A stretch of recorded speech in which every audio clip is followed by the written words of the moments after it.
cried as she wrung her hands, what would they do or think, or who would comfort them, at home, at the Golden Key, and sobbed most piteously. Miss Haredale, whose feelings were usually of a quieter kind than Dolly's, and not so much upon the surface, was dreadfully alarmed, and indeed had only just recovered from a swoon.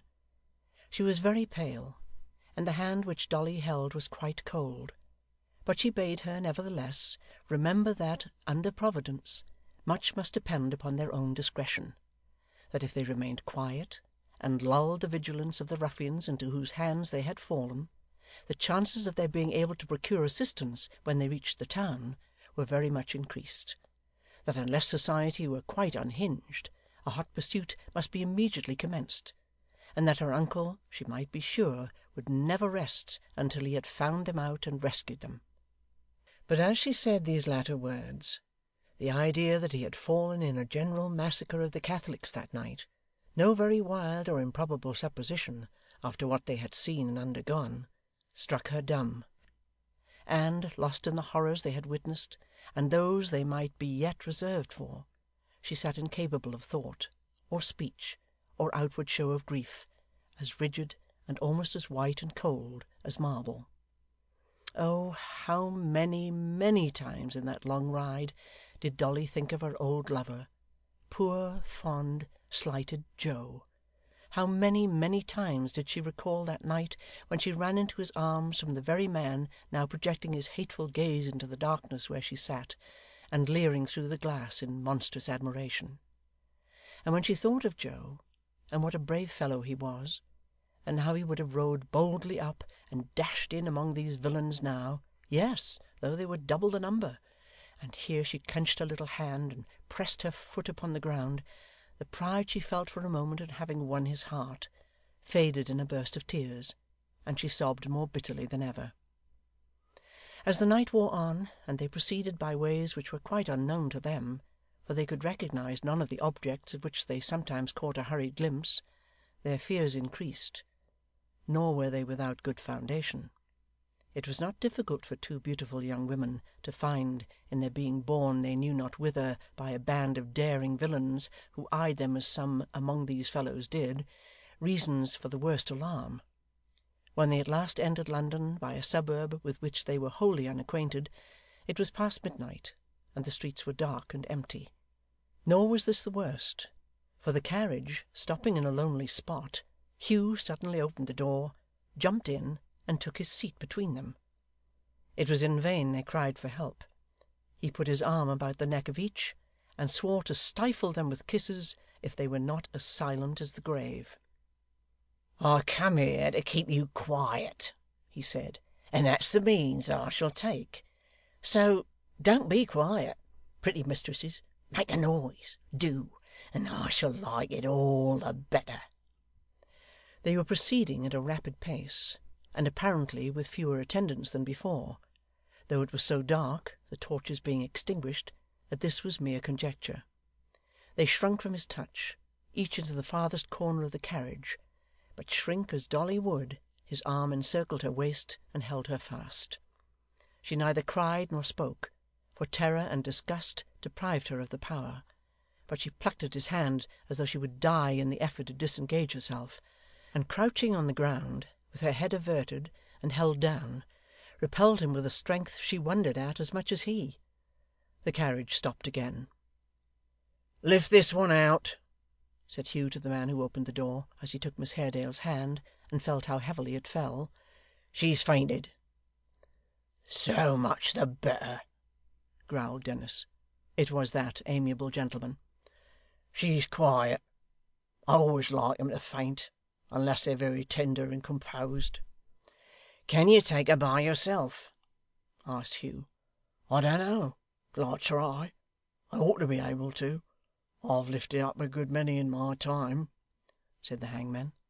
'Up then. She's no small weight, brother. None of these here fine girls are. Up again. Now we have her.' Having by this time hoisted the young lady into his arms, he staggered off with his burden. 'Look ye, pretty bird,' said Hugh, drawing Dolly towards him, 'remember what I told you, A kiss for every cry. Scream, if you love me, darling. Scream once, mistress. Pretty mistress, only once, if you love me.' Thrusting his face away with all her force, and holding down her head, Dolly submitted to be carried out of the chaise, and borne after Miss Haredale into a miserable cottage, where Hugh, after hugging her to his breast, set her gently down upon the floor. Poor Dolly! Do what she would, she only looked the better for it, and tempted them the more. When her eyes flashed angrily, and her ripe lips slightly parted to give her rapid breathing vent, who could resist it? When she wept and sobbed as though her heart would break, and bemoaned her miseries in the sweetest voice that ever fell upon a listener's ear, who could be insensible to the little winning pettishness which now and then displayed itself even in the sincerity and earnestness of her grief? When, forgetful for a moment of herself, as she was now, she fell on her knees beside her friend, and bent over her, and laid her cheek to hers, and put her arms about her, what mortal eyes could have avoided wandering to the delicate bodice, the streaming hair, the neglected dress, the perfect abandonment and unconsciousness of the blooming little beauty? Who could look on and see her lavish caresses and endearments, and not desire to be in Emma Haredale's place, to be either her or Dolly, either the hugging or the hugged?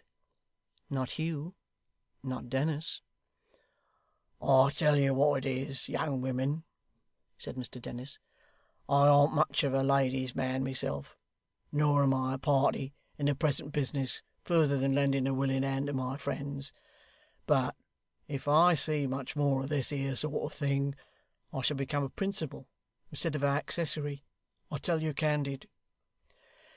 'Why have you brought us here?' said Emma. 'Are we to be murdered?' 'Murdered!' cried Dennis, sitting down upon a stool, and regarding her with great favour. 'Why, my dear, who'd murder sich chickabiddies as you? If you was to ask me now whether you was brought here to be married, there might be something in it.' And here he exchanged a grin with Hugh, who removed his eyes from Dolly for the purpose.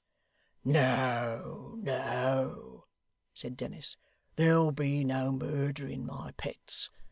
Nothing of that sort. Quite the contrary.' 'You are an older man than your companion, sir,' said Emma, trembling. 'Have you no pity for us? Do you not consider that we are women?' 'I do indeed, my dear,' retorted Dennis. 'It would be very hard not to, with two such specimens afore my eyes. Oh yes, I consider that. We all consider that, miss.' He shook his head waggishly, leered at Hugh again, and laughed very much, as if he had said a noble thing, and rather thought he was coming out. 'There'll be no murdering, my dear. Not a bit on it. I tell you what though, brother,' said Dennis, cocking his hat for the convenience of scratching his head, and looking gravely at Hugh, 'it's worthy of notice, as a proof of the amazing equalness and dignity of our law, that it don't make no distinction between men and women. I've heerd the judge say, sometimes, to a highwayman or housebreaker as had tied the lady's neck and heels, you'll excuse me making mention of it, my darlings, and put him in a cellar, that he showed no consideration to women. Now, I say that there judge didn't know his business, brother, and that if I had been that there highwayman or housebreaker, I should have made answer, "What are you a talking of, my lord? I showed the women as much consideration as the law does, and what more would you have me do?" If you was to count up in the newspapers the number of females as have been worked off in this here city alone in the last 10 year,' said Mr Dennis thoughtfully, 'you'd be surprised at the total. Quite amazed, you would. There's a dignified and equal thing, a beautiful thing, but we've no security for its lasting. Now that they've begun to favour these here papists, I shouldn't wonder if they went and altered even that, one of these days. 'Pon my soul, I shouldn't.